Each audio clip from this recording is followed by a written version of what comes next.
Bueno, bienvenidos de nuevo a esta serie de videos sobre el manejo del protocolo I2C. En este video voy a hacer un recorrido como por los registros, cuáles son, digamos, los elementos que debemos configurar. Hay dos partes que, digamos, debemos mirar con un poco más de detalle y, digamos, este no es el video como para presentarlos, entonces van a ver otros dos videos que se centran en ciertos detalles de manejo de algunos registros para que lo entendamos todo correctamente. Entonces acá tenemos, digamos, la presentación de el I2C.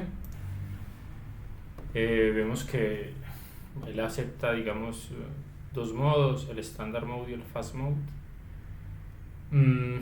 Además, él comparte ciertos registros, o también puede ser programado un bus particular que se llama SM Bus, pero en él no nos vamos a centrar. Bueno, aquí está, digamos, cierta información general de LST, del I2C. Y digamos, capítulo presenta la información separada en dos partes: el digamos, equipo funcionando como esclavo o el equipo funcionando como maestro. Nosotros nos vamos a centrar solamente en el equipo funcionando como maestro. O sea, nuestro microcontrolador es quien gobierna a los otros dispositivos. También él presenta unas imágenes de flujo de datos que, digamos, uno de los videos posteriores va a ser centrado solamente en este tipo de imágenes. Entonces acá tenemos la presentación básica, digamos, del protocolo, la línea de datos, la línea de reloj, la presentación de cómo son las condiciones de inicio y detención. Además que siempre existe un bit de ACK y, muy importante, siempre en el I2C se envía el bit más significativo primero. ¿Okay? Recordemos que de izquierda a derecha está el tiempo y observan que se envía primero el bit más significativo. Si miramos en la presentación, vemos que también acá aparece primero el bit más significativo y, digamos, va bajando hasta el menos significativo. Observen que en los datos también se envía primero el más significativo y por último el menos significativo. Bueno, acá tenemos la imagen, digamos, que muestra más o menos cómo es el I2C. Digamos que en esta imagen pues se reconocen ciertos elementos. Tenemos los pines que, como siempre, debemos configurar como en el GPIO como función alternativa. Debemos buscar pues adecuadamente qué pin deseamos. Después por acá tenemos unos filtros, que esos filtros sirven para que la señal del protocolo sea más limpia. Entonces hay una forma de controlar estos filtros. Después tenemos ciertos elementos de control, que son, por ejemplo, generar la señal de inicio, generar la señal de detención, verificar que si hubo o no hubo una ACK, etc. Que, digamos, debemos tener en cuenta al momento de manejar el protocolo. Después, como siempre, tenemos un data shift register, que es el que se encarga de enviar los datos o de recibir los datos, dependiendo de hacia dónde va, digamos, quién se está comunicando, si es el maestro que está enviando los datos o si es el maestro que está recibiendo. Y esos datos, después de llegar al shift register, pasan al data register. Este es el registro donde nosotros escribimos, e inmediatamente nosotros escribimos, dependiendo si este registro, el data shift register, está o no vacío, entonces se comienza la transmisión. Ahora, este comparador que está acá se tiene si el equipo funciona como un esclavo. Entonces lo primero que sucede es que él recibe la dirección y él compara la dirección, y si esa digamos, comparación corresponde o no con la dirección propia, entonces el sistema comienza a funcionar. Pero, como ya dijimos, solamente vamos a trabajar en modo maestro. Ahora, Por acá los registros de control y demás, pues son ciertos elementos que debemos configurar. Están los status registers también para verificar la información, qué es lo que está sucediendo. Y bueno, simplemente el sistema de control del clock se encarga de generar adecuadamente la señal de reloj dependiendo de algunos registros que nosotros configuramos. Como es de esperarse, el sistema también puede generar interrupciones, ¿sí? Que veremos ahorita un poco más adelante cuáles pueden ser. Entonces, por acá está en lo del modo esclavo, que no nos vamos a centrar en él. Estas imágenes, particularmente un poco más abajo, esta de la secuencia de transferencia en modo maestro y la secuencia de recepción, las voy a explicar en un video posterior, entonces las voy a pasar acá inicialmente. Después tenemos un montón de posibles estados, ¿sí? Que también, digamos, ahorita cuando expliquemos registro a registro entenderemos un poquito mejor. Los filtros, hay dos tipos de filtro, un filtro digital y un filtro análogo. El filtro análogo está encendido por defecto y, digamos, se recomienda que se utilice. Cuando se utiliza el registro, digamos, la velocidad a mayor velocidad, 400 kHz, algunas veces es necesario desactivar el filtro análogo y activar el filtro digital, porque pueden darse casos que el filtro análogo no permita cumplir con la velocidad de transmisión de datos del protocolo a máxima velocidad. Entonces observen que acá claramente indican que por acá en esta parte, esta parte, ¿sí?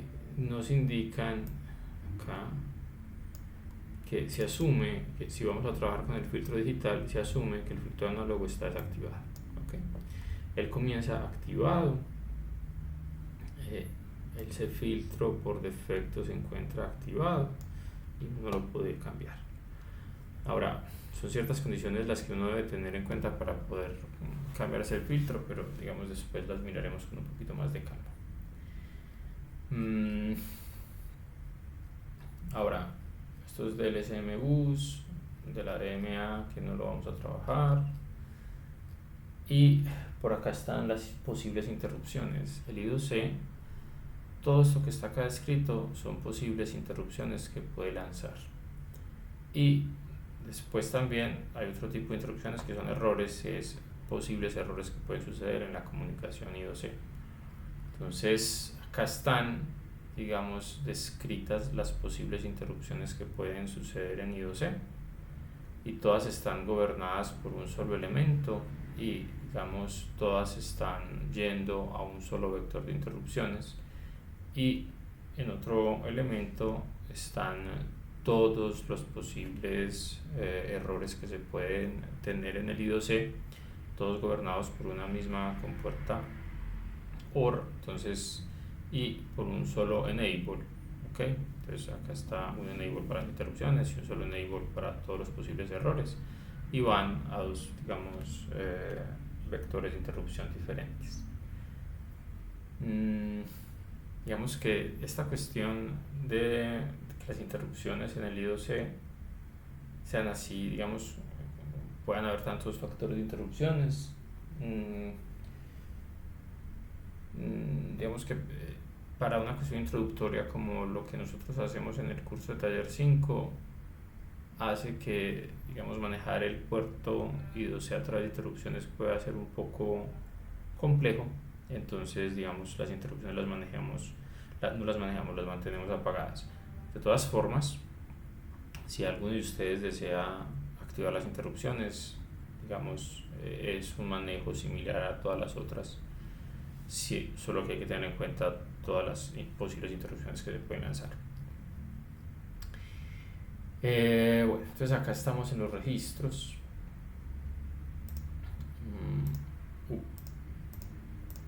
Entonces, el primer registro, el control register 1, pues nos permite hay ciertas cosas. Este software reset nos permite resetear el periférico, llevarlo a un estado conocido. Entonces muchas veces lo utilizamos, digamos, después de cada comunicación, reseteamos el puerto para que todo esté en un estado conocido. Después tenemos ciertos elementos, por ejemplo, un bit para generar el start, un bit para generar el stop, un bit para generar un ACK o un no ACK, dependiendo del maestro. Este es el peripheral enable. Estos que son SMB no los vamos a utilizar. Esta es la activación del stretching del clock, que es simplemente digamos una opción que se tiene para que el esclavo pueda decirle al maestro que necesita un poquito más de tiempo. Entonces el esclavo sostiene la línea de reloj en bajo, lo cual hace que no se pueda generar la oscilación, llevarla de nuevo arriba. El maestro es capaz de detectar esto y sabe que entonces debe bajar la velocidad de la comunicación. ¿Qué más tenemos por acá? Y estos que digamos no los vamos a utilizar inicialmente, digamos, porque no vamos a, digamos, hacer estas verificaciones de posibles errores y demás. Después está el Control Register 2, que bueno, tenemos algunos elementos de la DMA, no los vamos a utilizar. Estos son los elementos que activan las interrupciones, que ya dijimos, digamos, inicialmente no las vamos a utilizar. Y esta parte de la frecuencia, acá debemos configurar cuál es el valor de la frecuencia de nuestro bus de datos.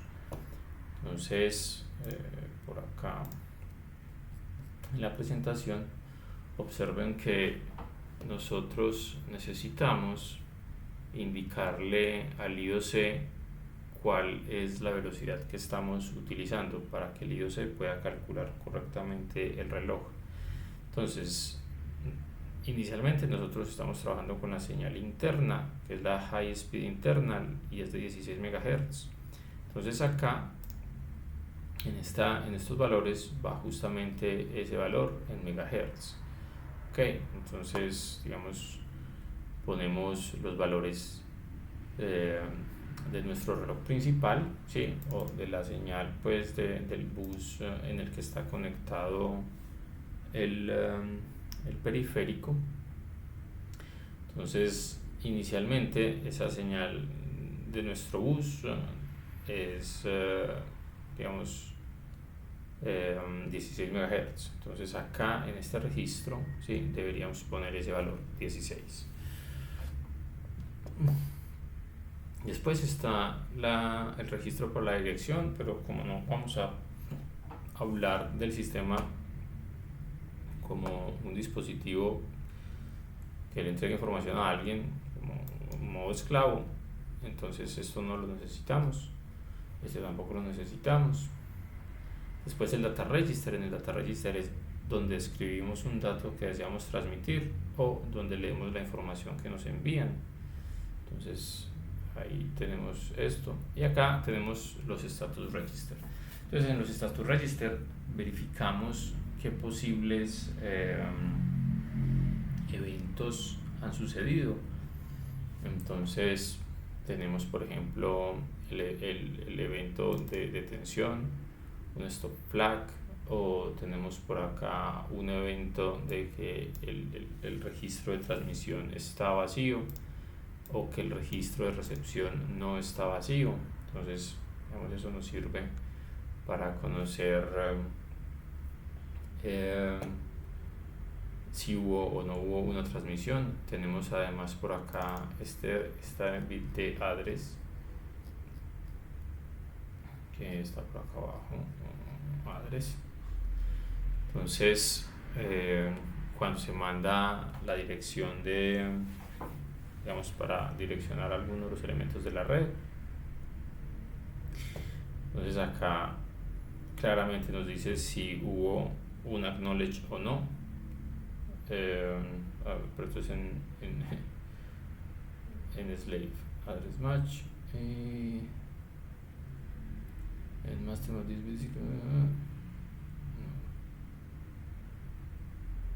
ok, acá en maestro. Entonces acá simplemente nos indica que se envió la dirección correctamente, pues, para uno poder proseguir. Y tenemos por acá este SB, que es el start bit. Este es by transmission finish.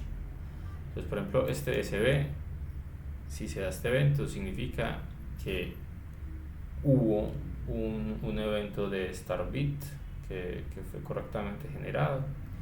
Entonces, con este señor, este también lo necesitamos verificar, este también lo necesitamos verificar, y este son necesarios para cuando estamos haciendo todo el protocolo de comunicación. Necesitamos verificar cada uno de esos pasos.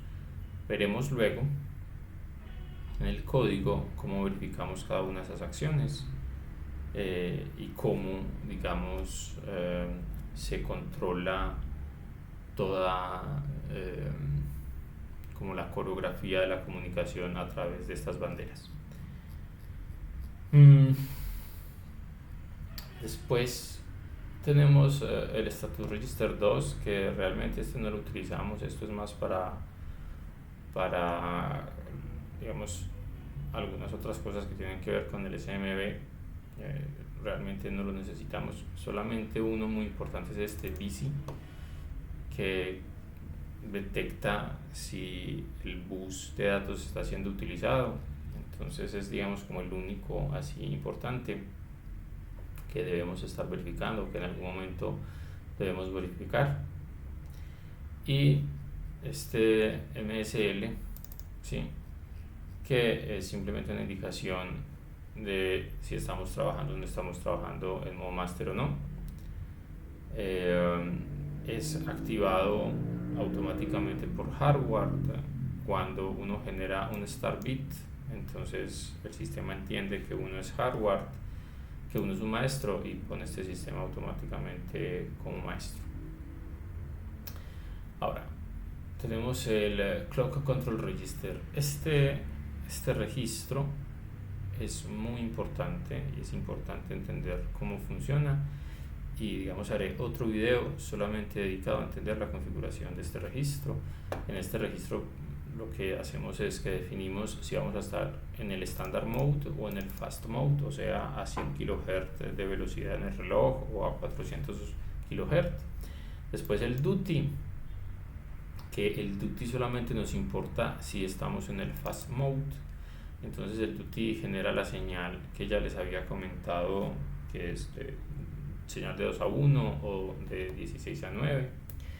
Y después acá en el CCR, en este, debemos montar un valor muy particular que depende de nuestro reloj principal. Depende de nuestro reloj principal y además depende de qué velocidad estamos utilizando, si vamos a estar en Fast Mode o si vamos a estar en Standard Mode. Entonces voy a hacer un videito sobre esta parte específica para entender cuáles son los valores que debemos configurar ahí correctamente. Acá hay un pequeño ejemplo, pero digamos quiero hacerlo un poquito más extendido para poder entender adecuadamente. Además, esta parte del reloj está directamente relacionada con este segundo registro, que es el registro que, digamos, configura el tiempo de subida de la señal, que también es un pequeño cálculo que debemos realizar. Entonces en un video posterior voy a explicar cómo se calcula esta parte de los tiempos del tiempo de subida, que realmente es muy sencillo. Y por último tenemos el registro del filtro, ¿sí?, que como ya sabemos tenemos dos: un filtro análogo, un filtro digital. El filtro análogo está siempre encendido si vamos a, digamos, a trabajar a una mayor velocidad como el Fast Mode. Entonces normalmente lo apagamos y configuramos el filtro digital. El filtro digital digamos tiene una forma de calcularse que tampoco es difícil, y simplemente ambos filtros, ya sea el análogo o el digital, lo que hacen es ayudar a que, digamos, se remuevan ciertos picos que pueden generarse en la señal tanto de reloj como de datos, digamos, para garantizar que la comunicación sea mucho más confiable. Y ya, ese es el último registro. Entonces, digamos, en el próximo video vamos a mirar esto del time rise y del CCR para configurar adecuadamente la señal de reloj del I2C. Y en unos videos posteriores ya veremos cómo el código está escrito para utilizar estos registros adecuadamente y organizar completamente la coreografía de la comunicación I2C.